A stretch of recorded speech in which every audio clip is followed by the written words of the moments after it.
एक जंगल में एक सांप रहता था। वह रोज चिड़ियों के अंडों, छिपकलियों, चूहों, मेंढकों, खरगोश एवं छोटे छोटे जानवरों को खाता रहता था। इस प्रकार छोटे छोटे जीवों को खाकर दिन भर सुस्त पड़ा रहता। कुछ दिनों में ही वह काफी लंबा मोटा हो गया। उसका घमंड भी बहुत बढ़ गया। एक दिन सांप ने सोचा, मैं जंगल में सबसे ज्यादा शक्तिशाली हूँ। मैं जंगल का राजा हूँ। अब मुझे अपनी प्रतिष्ठा और आकार के अनुकूल किसी बड़े स्थान पर रहना चाहिए। ये सोचकर उसने अपने रहने के लिए विशाल पेड़ का चुनाव किया। पेड़ के पास चींटियों का एक बिल था। वहाँ ढेर सारे मिट्टी के छोटे छोटे कण जमा थे।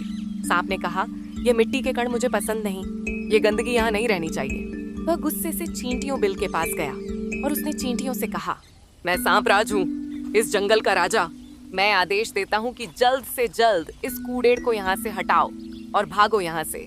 सांप को देखकर अन्य जानवर थर थर कांपने लगे, पर नन्ही चींटियों ने कहा, सांप राजा, यहाँ हमारा घर है। आपको इस मिट्टी के कण से कोई दिक्कत नहीं होगी। ये सुनने के बाद सांप का गुस्सा बहुत बढ़ गया। उसने अपनी पूंछ से बिल पर कोडेड़ की तरह जोर से प्रहार किया। इससे चींटियों को बहुत क्रोध आया। क्षण भर में 1000 चींटियां बिल से निकलकर बाहर आ गईं। वे सांप के शरीर पर चढ़कर उसे काटने लगीं। सांप को लगा जैसे उसके शरीर में एक साथ हजारों कांटे चुभ रहे हों। वह असह्य वेदना से विह्वल हो उठा। असंख्य चींटियों से वह घिर गया था। उनसे छुटकारा पाने के लिए वह छटपटाने लगा, मगर इससे कोई फायदा नहीं हुआ। कुछ देर तक वह इसी तरह संघर्ष करता रहा, पर बाद में अत्यधिक पीड़ा से उसकी जान निकल गई। शिक्षा किसी को छोटा नहीं समझना चाहिए। व्यर्थ के घमंड से विनाश हो जाता है।